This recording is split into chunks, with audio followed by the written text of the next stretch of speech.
Subscribe to our YouTube channel and press the bell icon to get the latest updates. Hello and welcome to The Print. I'm Sravasti Dasgupta, and today we are being joined by actor Deep Sidhu, whose video discussing the centre's 3 new farm laws with police personnel has gone viral amid the ongoing farmers' protest at the national capital.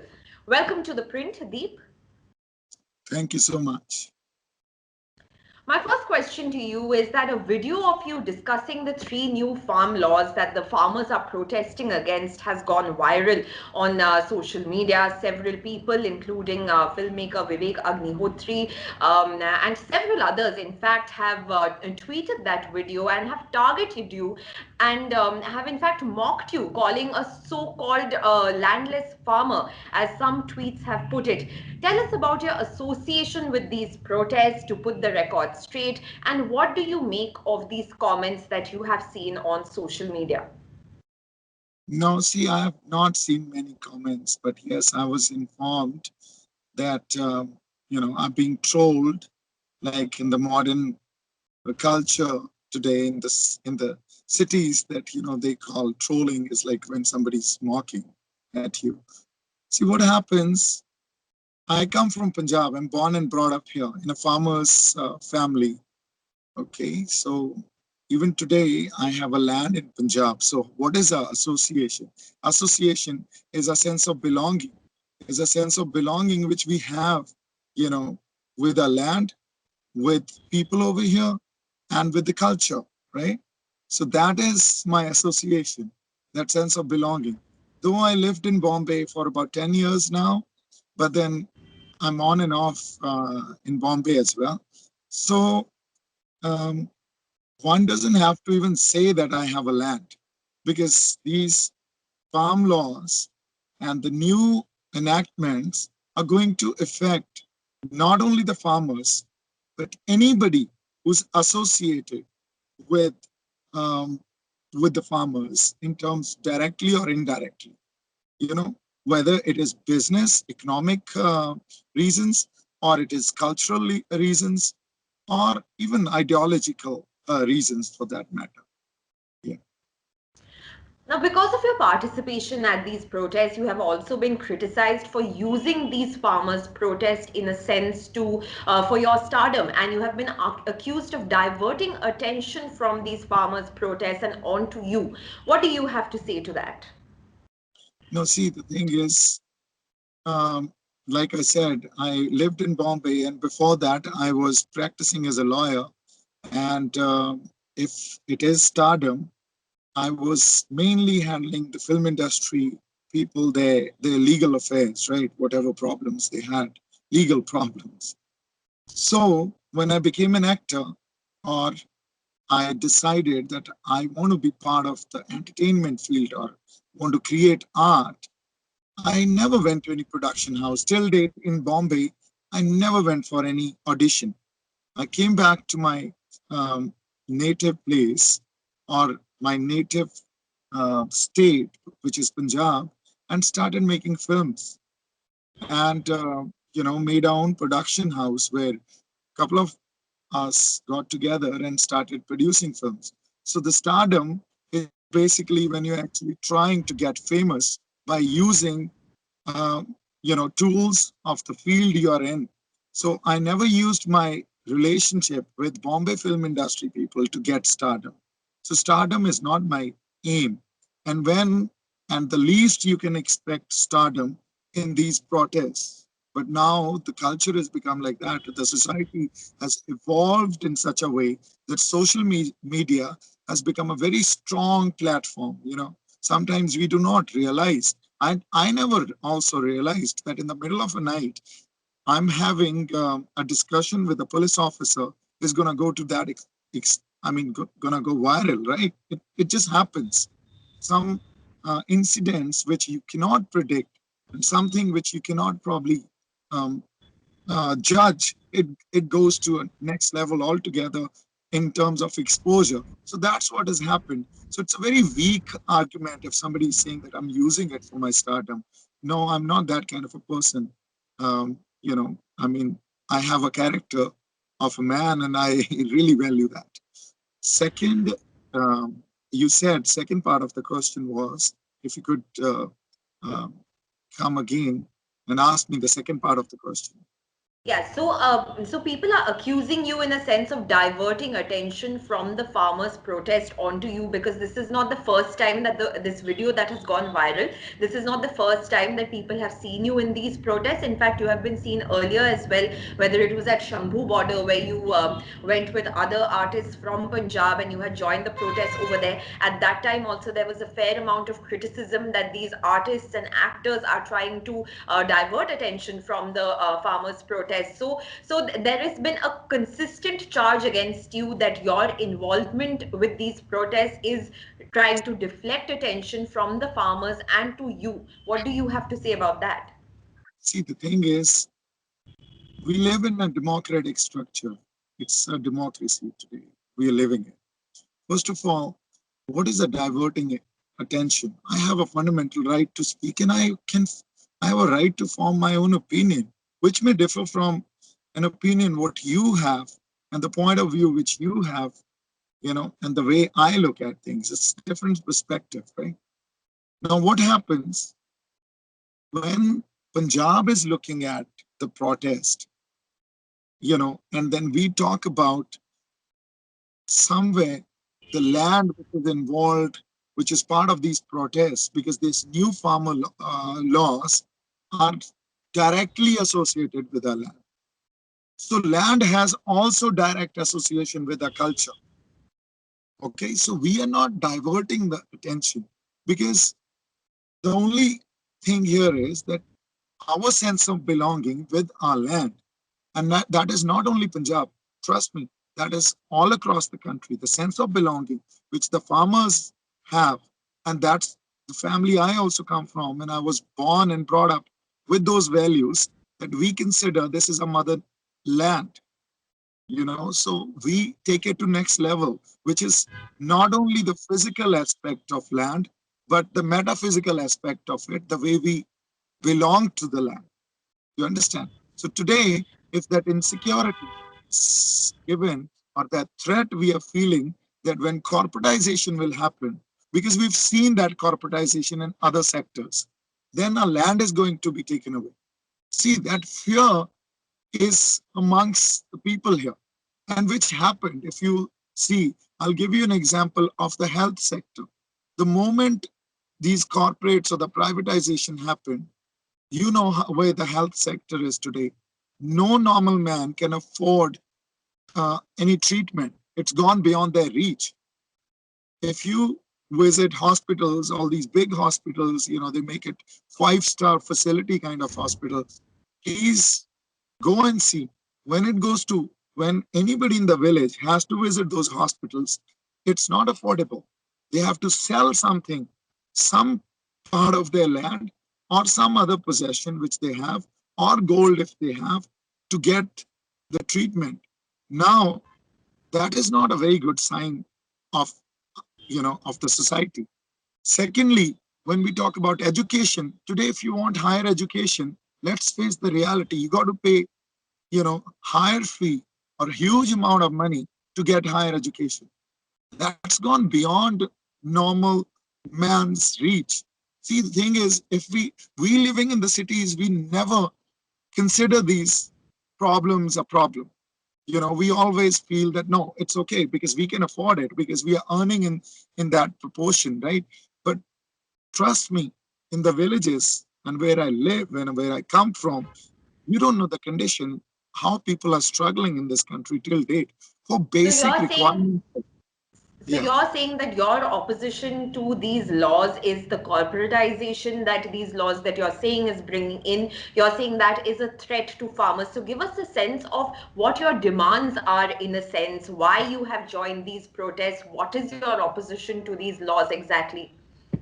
The thing is, let's understand what is happening. Like I said, even in the film industry, I'll give you another example. Earlier, we used to have individual producers. The moment these corporates came in, slowly, the whole balance shifted from individual producers to these corporates.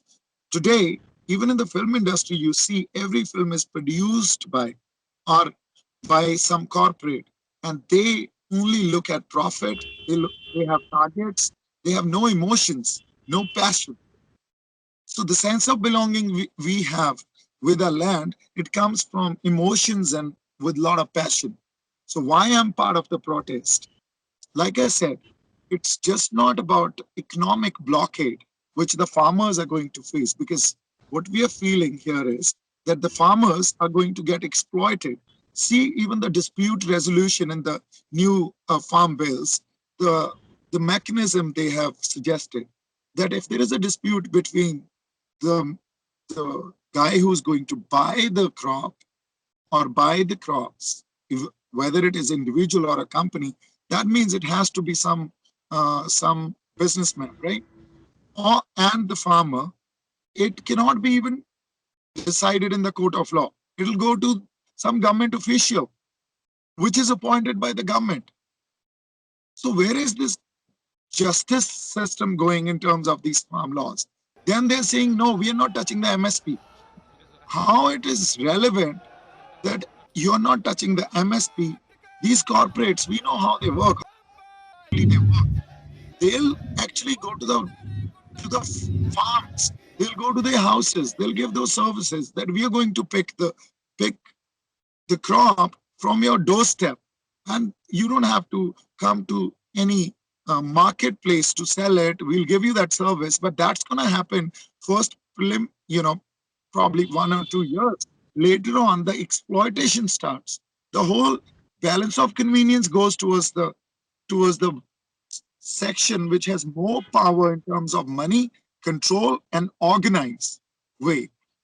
Farmers are not equipped. So see, the thing is, see in the long run, the domination of this corporate sector on the farmers is going to literally, I would say, make them landless. They'll become contract labor. Hoarding has become legal. They can store as much probably quantity as what they feel like in the Essential Commodity Act. So it is knitted in such a way, all three farm bills, that it is not, please see it as one farm law and not three different bills. This opposition that you are showing to the three farm laws now, much of what you're saying now, we saw an impassioned speech in that discussion that you were having with the police personnel in that video as well, where you have raised certain valid points as well.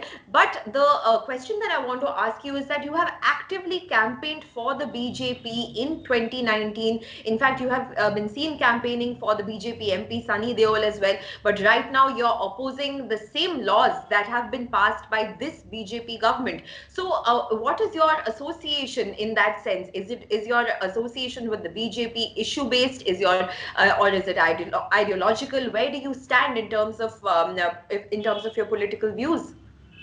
Yes. Now that's a relevant question. What happens when I went for what happens? See how we create binaries. And this is a problem in today's modern society, in our society, how we create binaries. When I went to, Mr.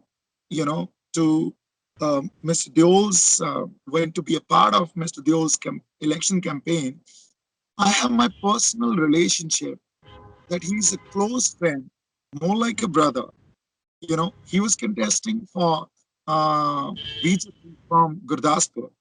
And I come from Punjab, understand this culture and people over here, and that close association. So as a friend and as a brother, I went and stood by him. Okay. Not that I was campaigning. It doesn't mean that I was campaigning for BJP.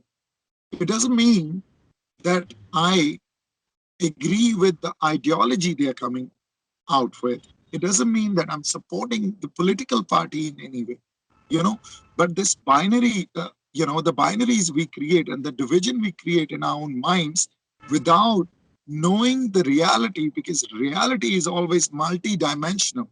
It is not single dimensional reality. Probably, people who are looking at it, how they make up their mind, how they start judging others, without knowing the reality, which is multi-dimensional, which can have various other aspects as well. Now, coming back to what my political ideology is, a true patriot, one who always criticizes government if the government is giving a program which is not in favor of people, which is not in favor of its citizens.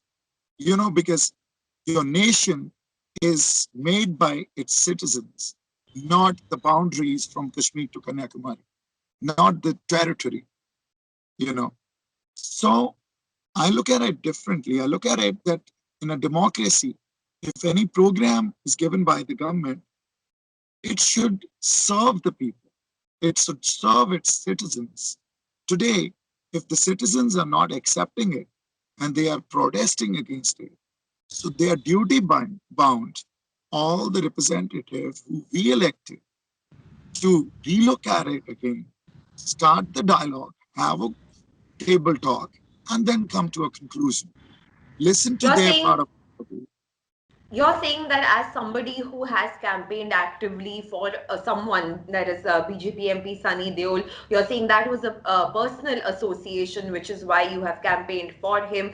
Your opposition to the BJP is issue based, and in this case, the issue is the farm laws, which you find objectionable, and therefore you are campaigning against it. And your personal views should be kept separate. But the other part of the reason why you have also been quite viral on social media of late is because in that same video, several people have shared this same video, and articles also have been written about it, calling you a Khalistani supporter, and therefore whatever you're saying about the farm laws has not been taken seriously. In fact, the focus has been on you being an alleged Khalistani supporter. So what is your response to that? Yes. Now, what is it? Who's talking about Khalistan in this protest? And who's demanding Khalistan? Nobody's talking about it. What happens, again, like I said, reality is multidimensional. There are various other aspects to it. Yes, this issue cropped up and it keeps cropping up in Punjab. We had this morcha, which is going on from last 2 months now. There was an issue cropped up in terms of that somebody came and raised slogans of Khalistan. Now, I was in a center stage of that epicenter. It became an epicenter of that whole region. This you're talking about the Shambhu border protest. That's right. So what happened was, I, being in the center of that whole epicenter, I took the central stage of that, had to handle the situation in such a way so that, because what is Khalistan? Let's understand. It's an aspiration today. What is Hindu Rashtra? It is again an aspiration of a section, or few of them, or few people, right? If today somebody is talking about Hindu Rashtra, similarly, if somebody is talking about Khalistan, it's again an aspiration, okay, which is very political. It is not, it has no association with any kind of terrorism. It has no association with any kind of separatist kind of movement.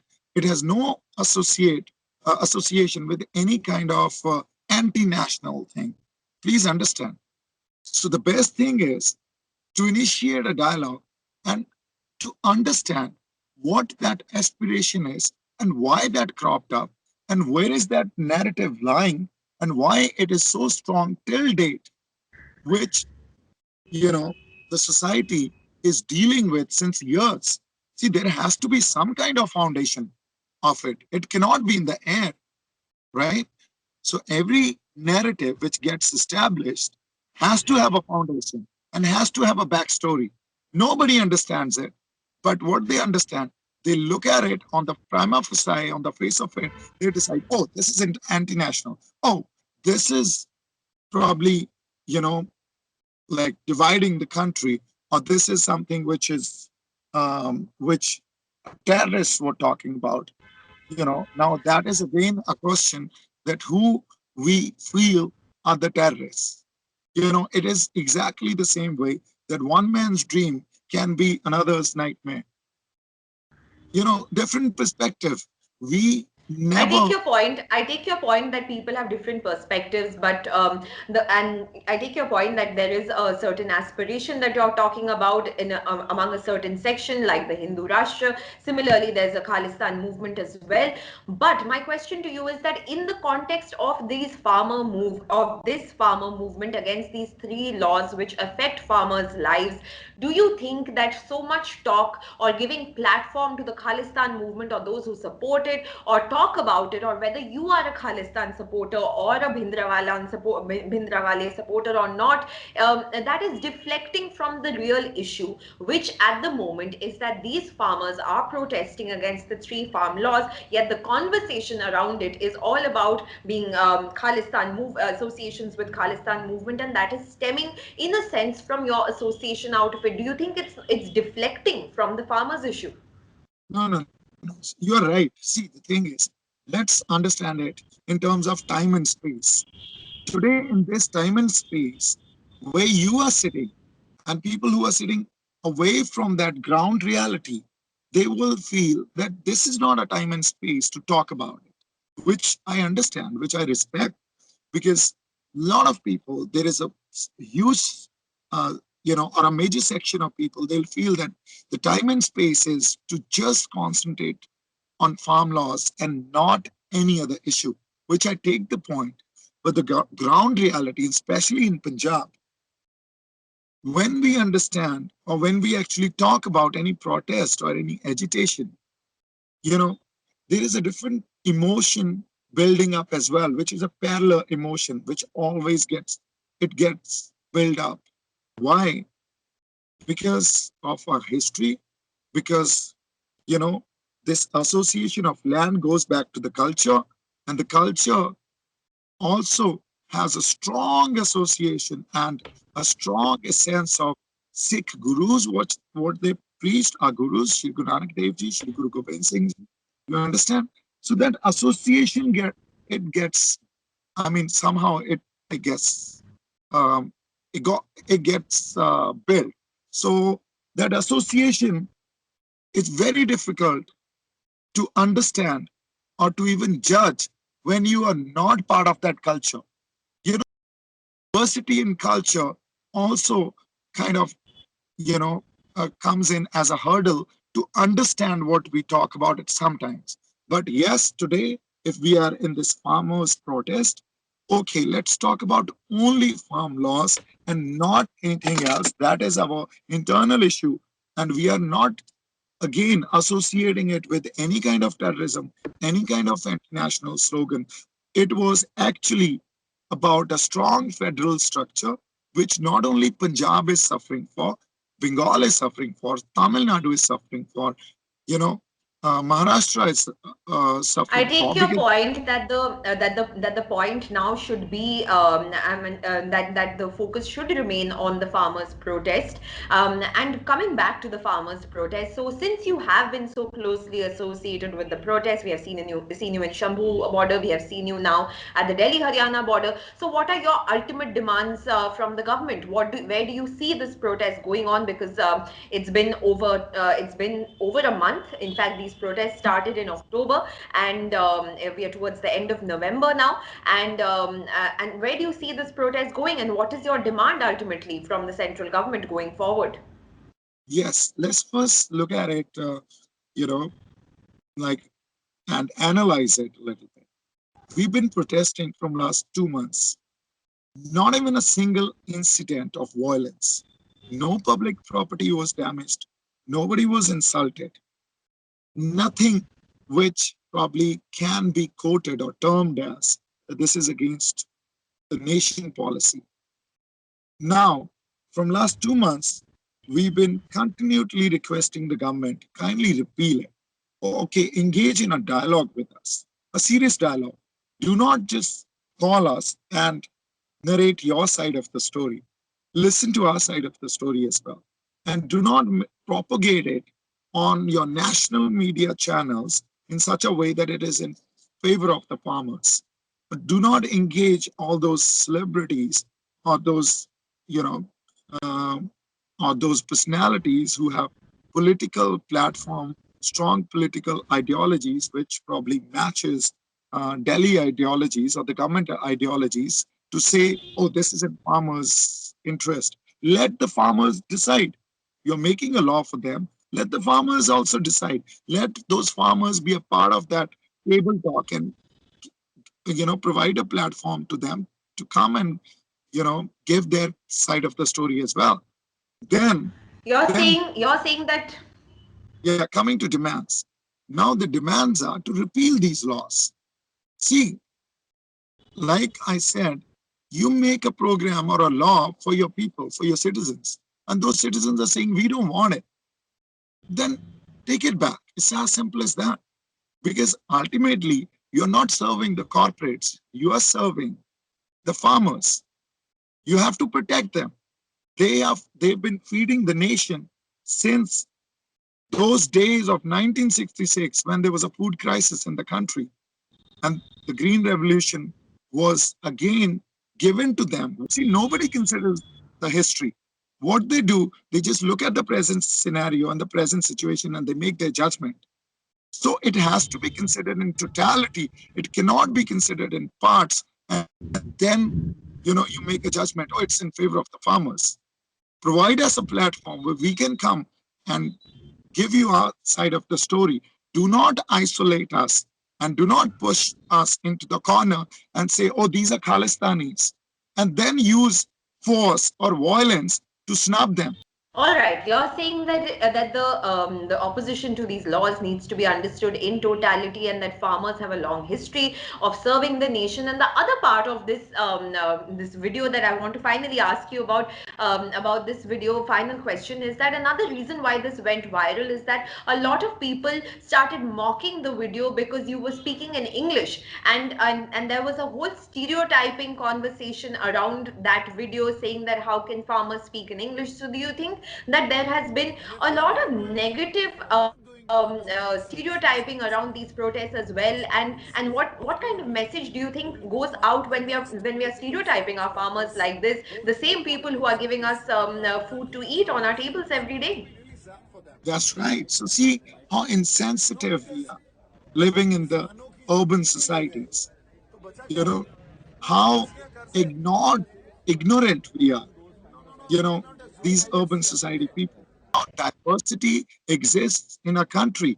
And today, the modern society people should understand that they do not have, you know, right over the higher education, which probably only, these elites who have a lot of money can go to colleges and universities and can have, you know, a person who comes from a farmer's background or comes from an agricultural family can also go to those colleges, can also go to those universities and get educated. So let's not, kind of, make, Stereotype. You're saying let's not stereotype. let's not make ourselves prisoners of that stereotype kind of image that this is how the farmers are and what kind of a farmer is he that he's talking in English. I think this is really sad. I mean, they should get educated and then probably broaden their perspective, how they should look at the society and how they should look at other people. All right, Deep Sidhu there giving us very strong words on how society should broaden their views about how farmers are and how these three farm laws need to be revoked, and that should remain the focus and not his own political leanings or where he stands over various issues, including the Khalistan movement. Thank you so much, Deep Sidhu, for joining us on the press.